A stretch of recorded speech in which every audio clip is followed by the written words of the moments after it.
Bonjour Gilles Ménage. Bonjour Nicolas Legrand. Alors on en parlait à l'instant avec Morgane Boucher, on va revenir ce matin dans le détail sur le risque tsunami en Nouvelle-Calédonie puisque vous recevez le directeur de la DSCGR. Colonel Marc Ileccia, bonjour. Bonjour. Et merci d'avoir accepté notre invitation ce matin pour revenir sur cette conférence hier à la CPS. C'était une première, une conférence destinée à mobiliser, sensibiliser en quelque sorte un certain public au risque de tsunami en Calédonie. C'est bien ça? Oui, une première parce qu'il s'agissait d'un moment de partage, Mhm. de manière à faire le point ensemble. Quand je dis ensemble, ce sont les décideurs de terrain, notamment les autorités municipales, les effecteurs et les scientifiques qui sont autour du risque et tout le petit monde de la sécurité civile, de manière à partager donc l'état de nos connaissances à ce jour, évaluer notre niveau de préparation et surtout envisager et consolider les mesures qui permettraient de prévenir non pas la survenue de l'événement, mais surtout de prévenir la mise en sécurité des populations. Alors justement, où est-ce qu'on en est de ces connaissances? Est-ce qu'on en sait un peu plus maintenant avec les progrès de la technologie est-ce qu'on sait un peu plus analyser le risque, le prévoir? Comment ça se passe? Alors effectivement, les connaissances évoluent, les techniques également. Donc dans le cadre du projet de Tsukal que vous avez évoqué, l'idée c'est de construire des scénarios à partir d'un point zéro de séisme, sa profondeur, sa puissance, et d'imaginer quelles seraient en tout cas les conséquences d'arrivée d'une vague, quelle hauteur, de quel temps disposerons-nous. Donc il y a 3000 scénarios qui sont aujourd'hui en cours de modélisation, et on compte beaucoup sur ce système pour nous permettre d'anticiper. Alors bien évidemment, on ne peut pas lutter contre le phénomène tsunami, mais il faut pouvoir mettre les populations en sécurité, et ce délai va être important pour cela. Alors c'est la grande différence avec un incendie, par exemple, que vous auriez à gérer, justement, vous venez de le dire, c'est que vous ne pouvez pas, il n'y a rien à faire en fait, il y a juste à essayer d'anticiper au maximum pour pouvoir protéger les populations, c'est bien ça? C'est tout à fait ça. Donc c'est l'ensemble des mesures qui vont permettre de mettre la population à l'abri. Ça commence par l'alerte, donc une alerte la plus précoce possible pour indiquer l'imminence du risque aux populations, leur indiquer par quel chemin ils vont pouvoir aller se mettre à l'abri. Et une fois qu'ils sont à l'abri, c'est-à-dire en principe en hauteur, pour limiter les effets, donc qu'est-ce qu'on fait des populations? Comment les gère-t-on? Comment les mettons à l'abri du soleil, de la pluie? Comment les nourrit-on? Et surtout, si l'habitat venait à être détruit, qu'est-ce qu'on fait de ces populations qui ont été déplacées de force? Mhm. Alors l'alerte, parlons-en, puisque le premier degré de l'alerte, enfin le dernier degré avant l'arrivée de la vague, c'est la sirène. Euh, Tous les mercredis, il y a un test qui est fait de fonctionnement de ces sirènes, c'est d'ailleurs aujourd'hui. Pourquoi on ne les entend pas à Nouméa? Alors, à Nouméa, il n'y en a pas encore. Il n'y a pas encore de sirène, c'est à l'étude. Alors, Nouméa n'était pas forcément la zone la plus exposée au risque de tsunami, puisque c'est essentiellement l'Est, toute la côte Est qui est sous la menace, notamment de la faille qui nous sépare du Vanuatu, de la faille Tonga-Kermadec qui est un petit peu plus à l'Est, mais Nouméa n'était pas forcément menacée. Or, avec l'évolution des techniques, on s'est aperçu que Nouméa pouvait être impacté. On l'a observé très modestement il y a un an lorsque la faille des Tonga-Kermadec s'est manifestée, et on a observé à Lansvata une petite survague. On aurait pu imaginer que ce soit supérieur.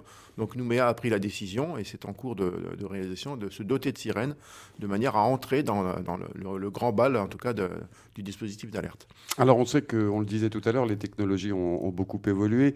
Il y a aussi un aspect coopération internationale, parce qu'évidemment, c'est pas un projet calédonien, j'allais dire, il faut élargir à la région Pacifique, voire plus loin. Oui, il est évident que le phénomène tsunami ne va pas se cantonner à la région de la Nouvelle-Calédonie. C'est un phénomène dont on connaît la possibilité d'être à grande distance. On a eu des phénomènes qui venaient du Chili, qui venaient du Nord. Voilà, c'est forcément quelque chose qui va s'appréhender à l'échelle régionale. Et on a tout intérêt aujourd'hui à prendre des dispositions locales, mais à s'inspirer de ce qui se fait ailleurs.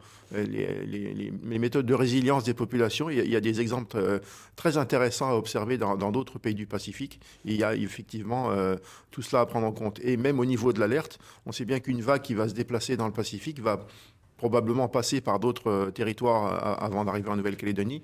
Et il est important d'équiper ces territoires de dispositifs de mesure et d'alerte pour nous permettre, encore une fois, de bénéficier d'une anticipation. Alors vous avez eu le sentiment hier que les élus, le gouvernement, les maires les membres du Congrès, tout ça, étaient sensibles à ça, à ce discours?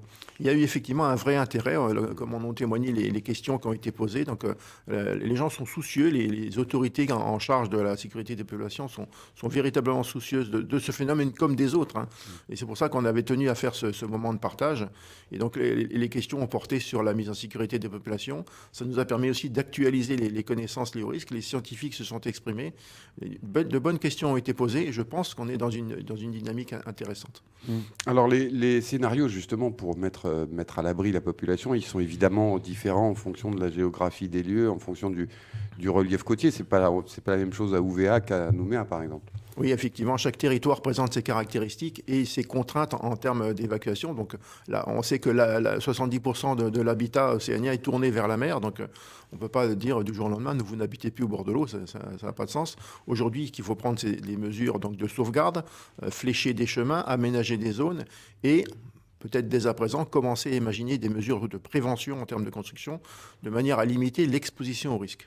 Et puis peut-être faire de la pédagogie auprès de la population aussi, c'est-à-dire que on sait que les gens, ça peut prendre du temps parfois de se mettre aux signaux d'alerte, de comprendre exactement comment il faut faire.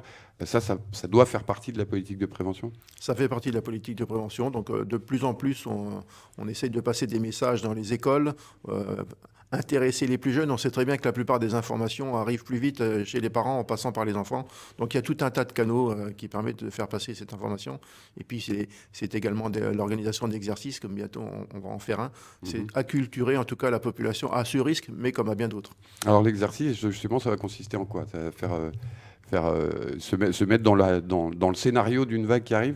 C'est l'idée, donc imaginer la survenue d'un séisme qui va être générateur à son tour d'une vague et voir de quelle manière les autorités vont appréhender le phénomène, quels sont les dispositifs qui vont être mis en œuvre. On parlait des sirènes, mais il y a d'autres dispositifs via le téléphone et la radio qui peuvent aussi être mis en œuvre, et puis voir de quelle manière les gens vont se déplacer et surtout s'approprier le risque et vraiment jouer le jeu d'une évacuation et d'une mise à l'abri. Alors, on parlait tout à l'heure du côté international de cette coopération. L'UNESCO, justement, a mis en place un programme d'accompagnement qui s'appelle Tsunami Ready.